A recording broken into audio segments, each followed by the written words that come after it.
ચૈત્ર નવરાત્રિ માં દુર્ગાની ઉપાસનાનું પર્વ છે. કહેવાય છે કે ચૈત્ર માસમાં દાનનું ખૂબ જ મહત્વ છે.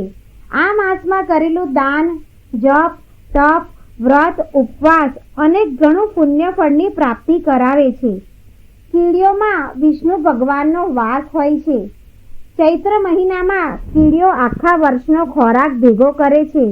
એટલે તો કહેવાય છે કે ચૈત્ર મહિનો એટલે કીડિયારું પૂરવાનો મહિનો. કીડીઓ માટે કીડિયારું પૂરવાથી અનેક લાભ થાય છે. પરિવારમાં સુખ શાંતિ આવે છે.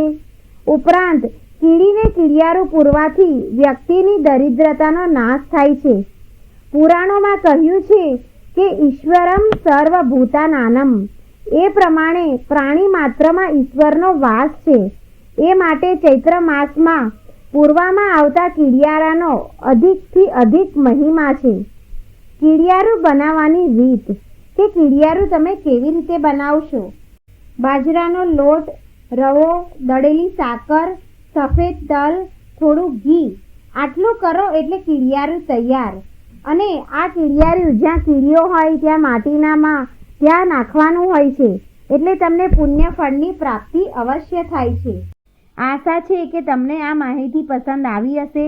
તો આ વિડીયોને લાઈક કરો. આવી જ આધ્યાત્મિક માહિતી ધરાવતા વિડીયો જોવા માટે ચેનલને સબસ્ક્રાઈબ જરૂર કરો અને કોમેન્ટ બોક્સમાં જય શ્રી કૃષ્ણ જરૂર લખો.